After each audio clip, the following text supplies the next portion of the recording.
حامدا ومصليا أما بعد قال الله عز وجل محمد رسول اللہ صدق اللہ العظیم۔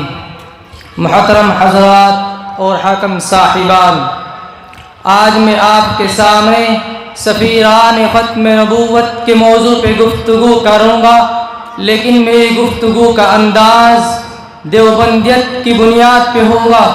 میں دنیا میں کسی شخص یا کسی مسلک جو اسلام کا نام لے اس کی تردید پہ بات نہیں کرتا، لیکن میرا تعلق چونکہ علماء دیوبند سے ہے، دارالعلوم سے ہے، اس لیے میں مناسب سمجھتا ہوں کہ دیوبندیت کی روشنی میں سفیران ختم نبوت کو پیش کروں۔ اس کے لیے میں نے ایک آیت تلاوت کی ہے، محمد رسول اللہ۔ اس میں ایک لفظ محمد ہے صلی اللہ علیہ وسلم، ایک لفظ رسول ہے، ایک لفظ اللہ ہے۔ میں کہوں گا ہمارے ایمان کی بنیاد ایک پیغمبر کی ذات ہے، ایک پیغمبر کی بات ہے۔ محمد پیغمبر کی ذات کو کہتے ہیں، رسول پیغمبر کی بات کو کہتے ہیں۔ دیوبندیت کا عقیدہ ہے پیغمبر کی ذات بھی جنت سے آئی ہے، پیغمبر کی بات بھی جنت سے آئی ہے۔ دیوبندیت کا عقیدہ ہے پیغمبر کی ذات بھی معصوم ہے، پیغمبر کی بات بھی معصوم ہے۔ دیوبندیت کا عقیدہ ہے پیغمبر کی ذات بھی محفوظ ہے، پیغمبر کی بات بھی محفوظ ہے۔ دیوبندیت کا عقیدہ ہے پیغمبر کی ذات کو ماننا بھی ایمان ہے، پیغمبر کی بات کو ماننا بھی ایمان ہے۔ دیوبندیت کا نظریہ ہے محمد کو دیکھ تو کوئی نقطہ نہیں، رسول کو دیکھ تو کوئی نقطہ نہیں، اس محمد اور رسول کو بنانے والے اللہ کو دیکھ تو کوئی نقطہ نہیں۔ خدا نے پیغمبر کی ذات کو بھی بلا عیب بنایا ہے، خدا نے پیغمبر کی بات کو بھی بلا عیب بنایا ہے۔ پیغمبر کی ذات کو بھی قیامت تک زندہ رہنا ہے، پیغمبر کی بات کو بھی قیامت تک زندہ رہنا ہے۔ پیغمبر کی ذات پہ بھی قیامت تک کوئی تغیر نہیں آتا۔ دیوبندیت کا عقیدہ ہے جہاں پیغمبر کی ذات ہو وہ مکان تمام مکانوں سے اعلیٰ ہے، جہاں پیغمبر کی بات ہو وہ بات تمام باتوں سے اعلیٰ ہے۔ دیوبندیت کا عقیدہ ہے پورے دین کو سمیٹ جائے تو محمد رسول اللہ میں پورا دین آتا ہے۔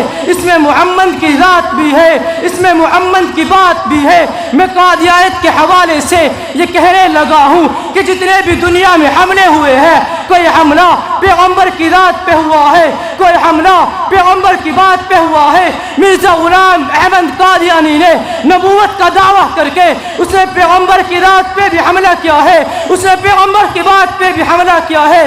دیوبندیت نے پیغمبر کی ذات اور بات کا دفاع کرتے ہوئے مرزا غلام احمد قادیانی کی ذات کو بھی زیر بحث لائے ہے، مرزا غلام احمد قادیانی کی بات کو بھی زیر بحث لائے ہے۔ میں اس سے ایک سوال کا جواب دینا وکیلانہ طرز سمجھتا ہوں کہ جب ہمارے علماء دیوبند نے مرزا کی ذات پر بحث کی، بے ایمان شراب پیتا تھا، بے ایمان زنا کرتا تھا، بے ایمان نامحرم عورتوں سے خلوت میں اپنی ٹانگیں دبواتا تھا، تو بہت سارے لوگوں میں جن میں دین کا درخت تھا، دین کا علم نہیں تھا، کہنے لگے کہ مولوی کو مرزا کی ذات کا انکار کرنا چاہیے، بات کا انکار کرو۔ ذاتیات کو تنقید کرنا انسان کو زیب نہیں دیتا۔ مولانا جعفر علی جہاندری رحمت اللہ علیہ نے دیوبند کی طرف سے گفتگو کرتے ہوئے فرمایا کہ مرزا نے مولویت کا دعویٰ نہیں کیا، اس نے نبوت کا دعویٰ کیا ہے۔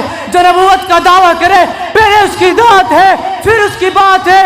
دلیل کے طور پہ نبوت کا پہلا خطبہ پیش کیا اور میرے نبی نے فرمایا لبثت فیکم عمرا، اور مکہ والوں میں تمہارے درمیان عرصہ دراز گزار چکا ہوں، هل وجدتمونی صادقا ام کاذبا، تم نے محمد کو کیسا پایا؟ مکہ والے کہنے لگے جرفناک غیر مرہ، ہم نے محمد کو بار بار آزما کے دیکھا، ما وجدنا فیک الا صدقا، محمد کو ہم نے سراپائے صداقت پایا ہے۔